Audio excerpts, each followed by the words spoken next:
Number 3, you better be writing this shit down. I'm not going to repeat myself. Number 4, you're going to get the cheddar bites, okay? They're like cheese. Hold on, give me a second.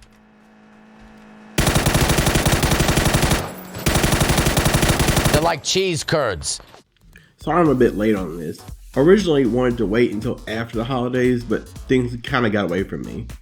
Still though, it feels cleaner starting off the year fresh like this. I've been thinking about Mixer again, not just for me personally, but the role it played in shaping everything that came after, being the platforms that it spawned, Kick, Rumble in its current form, really all of it. But a full post-closure breakdown of Mixer as a site would turn to a long video essay or a straight retrospective, which isn't really my thing. Instead, let's zoom in on one creator who captured what made it special, and still influential today, Archonaut, or Archo for short. Fuck you, cunt!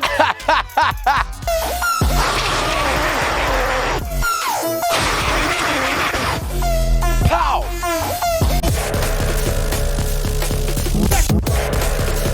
Back up in your ass with And that was a heck of a showing, wasn't it? First thing you could probably notice is the energy and the atmosphere. It's electric, high production, and it feels like a blueprint for streamers you recognize today. And that's exactly my point. Hell, before I got started, he was one of the 2 streamers that genuinely got me hooked on the streaming back in the Mixer era, long before Kick was a thing. To give you an idea, one of Mixer's biggest luxuries back then was interactive panels, way ahead of its time, later spotting stuff like Twitch bits and other derivatives. Most people at the time used them as basic soundboards. Archo didn't. Instead, he turned them into real gameplay, made the stream less of a spectator sport and more of a shared experience.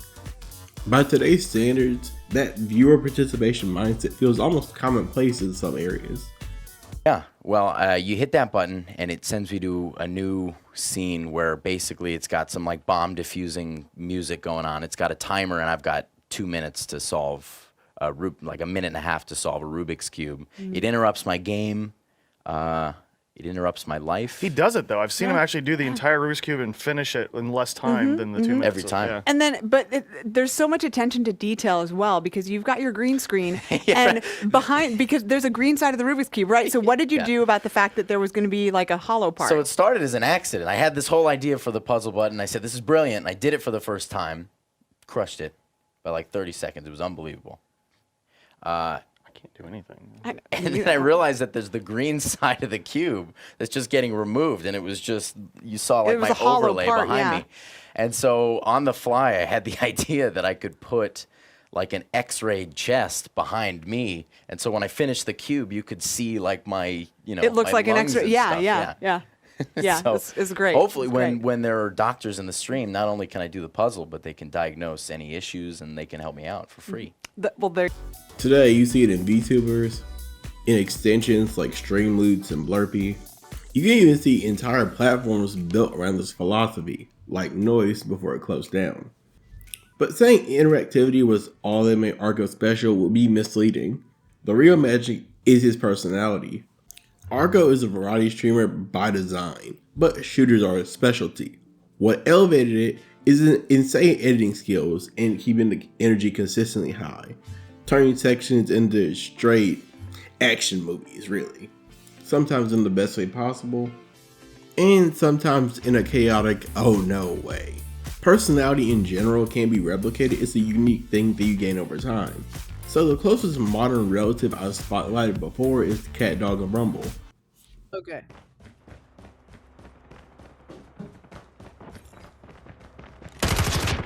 I'm leaving. Get me the fuck out of this dog shit fucking chimp ass fucking lobby. No. The fuck out of here. I ain't playing against these fucking sweat ass cunts. Fuck them. They can lick my sack. I wanna grab something real quick. Jerry Go ahead. I need said, a fucking break from this horrible game. Jerry just said Bubba kills horses. My mind insane, shredding their little punk asses. And it wasn't even close. And this little piece of shitty idiot shit idiot. Shitty idiot shit. I'm a shitty idiot. hits the miracle shot of his lifetime accidentally because no doubt he was a shitty player with a shitty life, or whatever, okay? But they're not perfect matches, but CatDog clearly carries that same raw vibe on a smaller platform. There are probably others out there giving the same feeling, but feel free to let them know if someone comes to your mind. It'll be one thing saying this in hindsight / current day, but it's not just me saying it, it's also the Mixer platform back then that felt the exact same pull. I'm telling you right now, Archonaut, just watch his stream, he's extremely talented as a streamer and just outright entertaining. So happy to see Archo thriving. The True Crew was shred no matter what platform we are on. Yeah, and from what I've seen and heard, I totally agree with them. Coming across his streams pre-2020, it just hit different. Imagine stumbling mid-stream and seeing something like this. Back up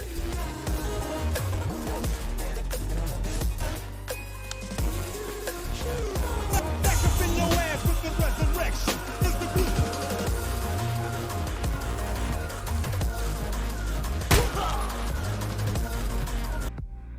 And just to clarify, I didn't edit that clip at all. That's just raw from stream. Those unpredictable but cohesive switches that kept it feeling alive. As a result, most people stayed because anything could happen next. Sometimes I met a clutch shooter moment, sometimes I met something completely different, but I always circle back to Archo's vibe. That kind of seamless variety but insane loyalty. True Crew didn't just watch, they stuck through platform jumps because the variety carried everything. That's why it still echoes in style that will still pop up in underrated spots today.